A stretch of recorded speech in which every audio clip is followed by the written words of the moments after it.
was still dark, Mary Magdalene went to the tomb and saw that the stone had been removed from the entrance.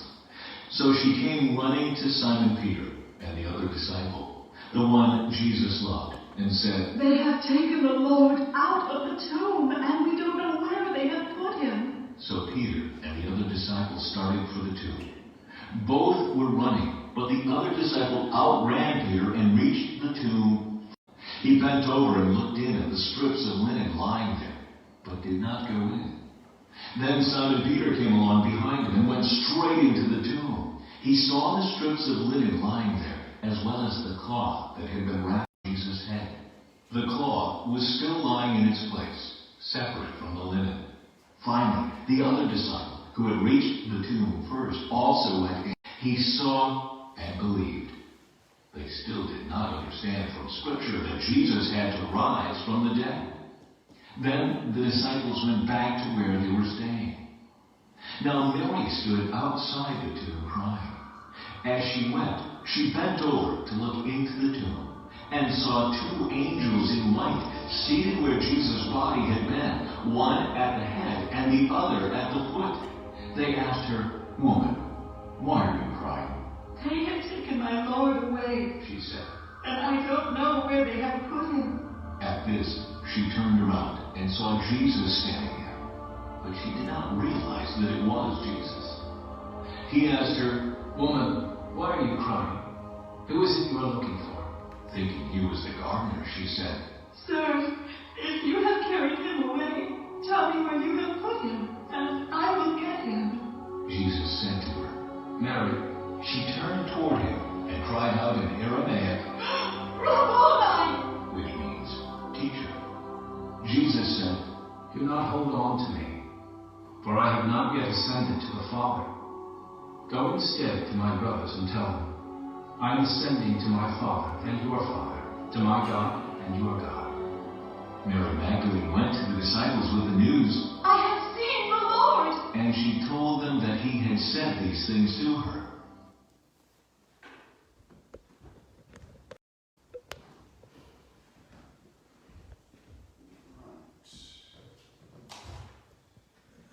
Dramatic change that just happened since I was up here. So people have commented that we've been having an Easter play for Passion Play for the last 25 years now, and I was able to play Jesus for 23 of them. And somebody said, "Wow, this is going to be the first year in a long time that Jesus hasn't been there." Now, there's a couple other special things in that this is also the first time I've ever given an Easter message. Always by being Jesus and then being a musician, I just kind of went from spot to spot and didn't do a lot of the speaking. So today, as Jesus, I'm not Jesus, but as Jesus, I'll be giving our message today in relation to what we're looking at in John chapter 20. Now, John chapter 20 was a passage that I had to learn when I was doing Bible quizzing back in my high school days. And one of the things that we learned is we learned it in the New International Version, but over time that translation has had some upgrades and modernizations and a few other things. And so some of the words that I had learned were different than some of the ones that we read and saw today.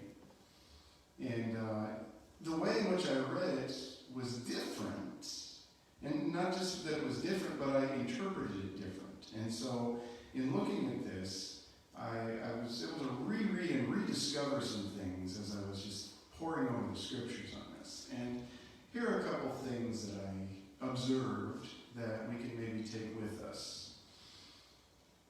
One of the notes that we first see is that Mary Magdalene, a woman who had a sordid past, she goes and she is looking for Jesus.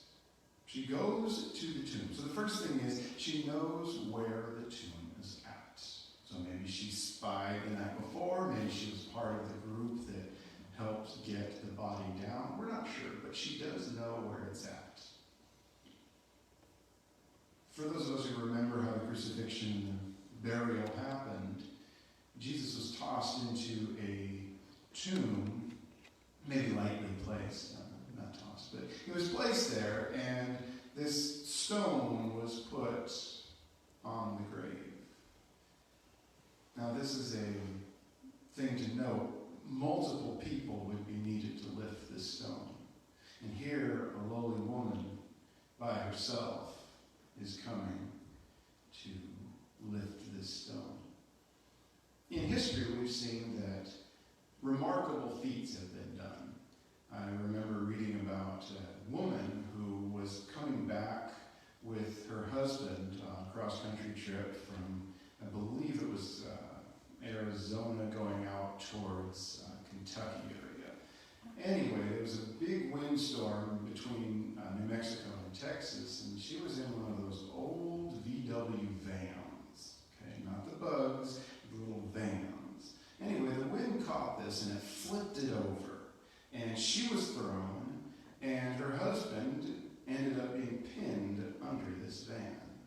And in a moment of adrenaline, estrogen, something, this woman ran back to her van, lifted it up, and pulled her husband out from under it. Now, she didn't do like Supergirl and hold it above her head, but she did lift it and pull. People, when motivated by certain factors, are able to do remarkable things. I don't think this was the case. I really don't know what she was thinking, aside from, I'm going to go, and I'm going to check this out. So she's going, and she sees that the stone has been rolled away. But right there, the scripture stops.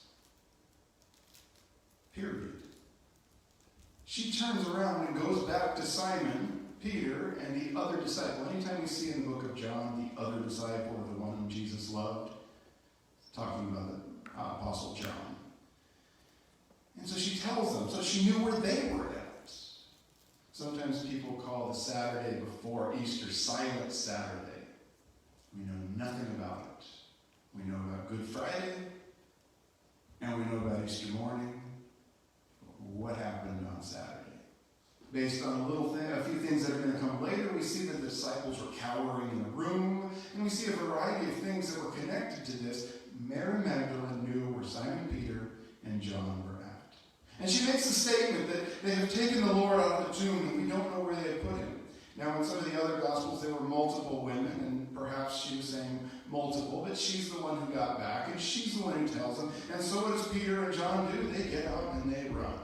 Now, John was younger and probably more athletic, and Peter was older and maybe not so much. So what happens? John gets going, and Peter gets going, and John just overtakes him. But then, right at the finish line, John stops and looks inside. Not really sure what to do. Maybe just taking a peek. I don't know, but he stops. Peter, maybe because maybe you're familiar with one of the Marvel villains called the Juggernaut. He just kind of gets going and he doesn't stop. His energy just gets moving. Perhaps Peter was like this and he was running, he just couldn't stop, and he just went into the tomb. We're not sure. But he enters and he looks around and he holds up these strips of linen. He notices that there was a grave cloth at the face. It was there. It's almost like they just faded down.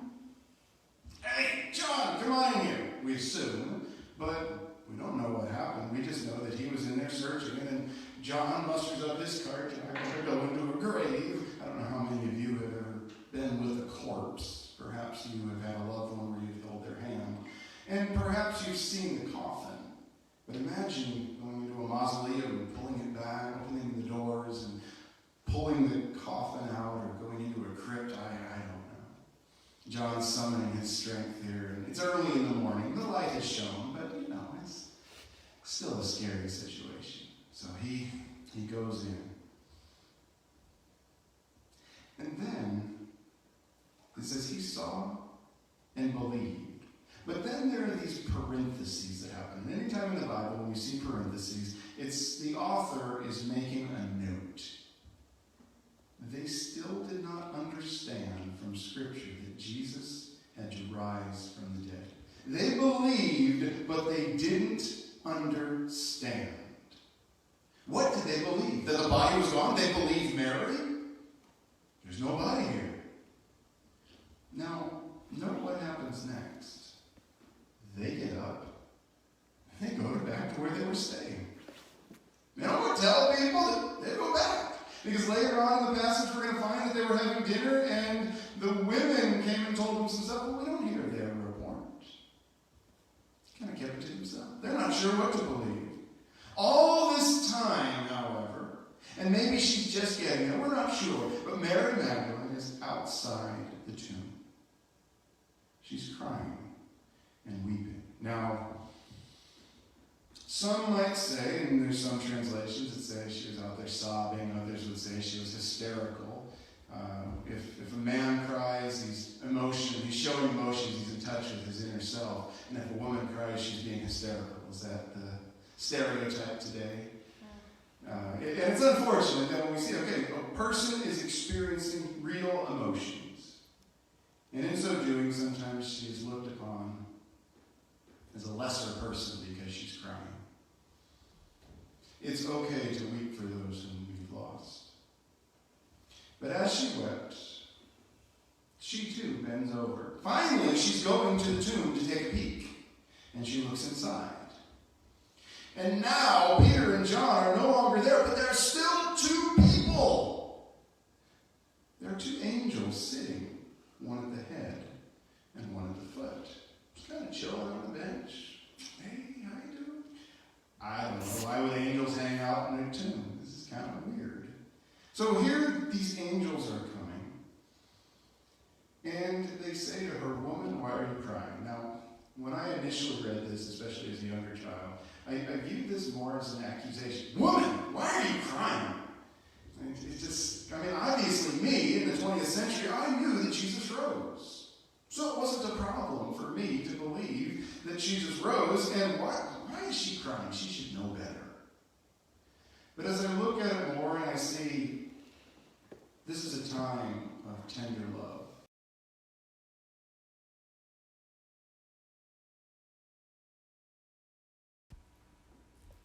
She looks at them and pretty much says, obviously, "They've taken my Lord away. I don't know where they put him."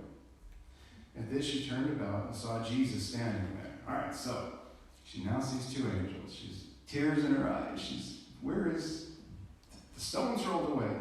There's no body. There's grave clothes here. What happens? And then, in the typical stereotype, a white male with blonde hair and blue eyes in a white robe and a blue sash stands in front of her. That's what we always see in our shows and our movies and things like that. And he always has a British accent. Okay? I don't know why. That's just how Jesus has been portrayed. And unfortunately, there are many people who view Jesus as such. Remember, Jesus was a Jew. And in looking at all of these pieces, she doesn't recognize him. She thinks that he is the gardener, the person who tends, the crypt keeper perhaps. And the same question is asked, "Woman, why are you crying?" And then another part comes in. Who is it that you're looking for? I already know why you're crying. Let's get to the next point. And again, the first time I read this, "Woman, why are you crying? Who is it that you're looking for?" I kept thinking it was a form of impatience. And as I review this, and I look at my passion plays in the past, and I see sometimes on how I portrayed Jesus, I sometimes came across this way. I would look and, "What are you doing?" And again, she was thinking he was the gardener. She didn't recognize that he was Jesus. So Jesus spoke words. He was in bodily form, but she still didn't recognize him. Maybe he was on the light side of the tomb when, you're looking in, you see the shape of someone. We're not really sure what happened, but she says, Sir, if you have carried him away, tell me where you have put him, and I will go get him. Again, here, this woman is thinking that she's going to go find a body, and she's going to go pick it up. I'm not sure what she's going to do with it. We don't know anything. All we know is she wants to go get a body. And Jesus said to her clearly, plainly, and as I look at it closely, I believe in a way that only she would know. And he says, Mary. Now, I need you to understand that when your teacher or your parent calls you, sometimes they add your middle name, and you know the level of trouble you're in. Perhaps there's someone who says something, the barista at your coffee shop, who shouts out your name, or the people who are about to seat you, and they're going to, the host and hostess, they call out your name. There are ways in which people say your name,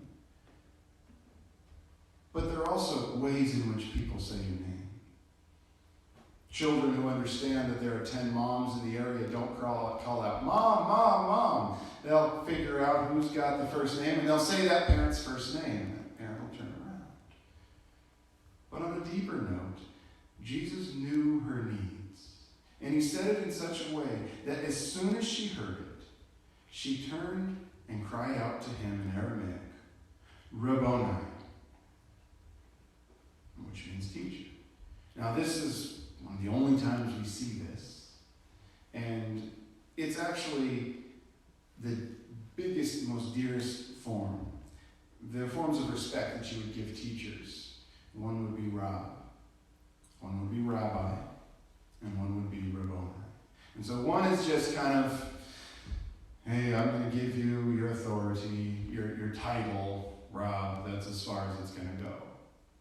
Now, if you can accept their teachings, and think, hey, this is a good teacher, they know what they're talking about, then you can get into Rabbi. But then, when they're not just the teacher in whom you expect things and accept things from, but they have an endearing quality that they are your teacher, your master, we see this. And it's not a situation where many times we just kind of call it to God, Dear God. This is a deeper connection. And here she's basically saying, you are everything that I've been waiting and looking for. And then as soon as she's saying that, she falls prostrate down, tries to grab him by the knees and feet, showing a form of submission. And when I read this the first time, don't hold on to me, for I have not yet ascended to the Father. What are you doing? Let go of me. Go instead to my brothers and tell them, I have ascended to my Father and your Father, to my God and your God. And I was doing this, and I was mean. Erica was sometimes Mary, and I'd be mean to her. Sorry. And as I look back at this, and I didn't understand behind the meaning of this. And really, he's not saying, get off of me. He's kind of saying, don't cling to me. Now, some of you understand what it's like to get a good hug. I mean, one of those ones where you can't breathe anymore, and you gotta say, get off of me. I can't breathe. Some of you know hugs like that. Now, maybe it hadn't got to that level. And Jesus isn't saying, get away from me. He's in fact, later, I mean, it's not like he doesn't want people to touch him, because later he shows himself to Thomas, and he says, touch me. Put your hand in my nail holes. Put it in the side. See and believe. It's not that he doesn't want to be touched. But the point here is don't cling and hold on to me, for I have not yet ascended to the Father. Keep note of that. He has not yet ascended to the Father. If she held on to him, how could he have left? If she held on to him, how could he be at the right hand of the Father, as we read in Colossians earlier today? If she had not held on to him, the story would be different. Or had she held on to him, the story would be different. But Jesus had to be clear with her. Don't hold on. It's okay. Because I have not yet ascended. And then he goes and says, go to my brothers. This is the first time Jesus uses the term brothers. Before they were disciples. And then later in the upper room they became friends. And now they are brothers. We are heirs with Christ. We are co-heirs. We have access to heaven just as he does. We can call God our Father who art in heaven. We are brothers and sisters with Jesus. And then he said, I am ascending to my Father and to your Father, to my God and to your God. He's not doing an our situation here. Whereas he's saying, go tell them, but he is making a marked distinction. Brothers, we are human together. My Father, your Father, my God, your God. Now he's going back to a form of divinity. I am the God-man. I am the person who is both fully God and fully human. I am the one who has come down in the flesh, but my soul and spirit is still one who is connected above. So he's first identifying himself as God, my Father. But then he is telling us that we too can have God. We too can have the Father. And then Mary Magdalene goes up. She finds the disciples and she tells them, I have seen the Lord. And she told them what had happened and the things in which she had seen. And the story stops. Because as soon as she leaves, Jesus is going on and showing himself to other disciples. He's doing this, he's going there, he's doing all sorts of things. Because his time is short. And he knew that he would be here for just a small while longer. We'll be celebrating in a couple months Resurrection Sunday and then Ascension Sunday. Resurrection is today and Ascension Sunday is in a couple months. Jesus rose and he ascended. He is God, but he is also our God. And these are some important things to denote. Some important things to keep in mind. And Jesus is not being callous. And when you see the words, woman, why are you crying? Don't view it as an accusation. Don't think that they're hysterical. And when you view, woman, why are you crying? Who is it you're looking for? Know that Jesus is getting to the heart of her request. He knows her. And then he just, to make sure it's crystal clear, says plainly, Mary, in a word, in a voice that she would know and understand. I ask you, if God were to call your name, would you know that he was speaking? If God were to say, fill in the blank, would you say, my Lord and my God, Rabboni, teacher? Or would you wonder, I wonder what was that? Is that indigestion? Do I need a sandwich? Sometimes we need to make sure that we are focused on the right things. And Mary Magdalene, who wasn't sure what she was going to find, in her faithfulness went to the tomb. In her faithfulness went to get Peter and John. And in her faithfulness accepted and believed and shared again. Let us pray. Heavenly Father, we thank you for these scriptural words. We thank you for the truths in which you've given us. We thank you for the peace in which you have extended to us. And we thank you for the love in which you have put in and upon our lives. I ask, Heavenly Father, that you would give us a blessing this day, a comfort, a way in which we would know that you truly have risen from the dead. We ask for your presence to be made known in us today. In Jesus' name we pray, amen.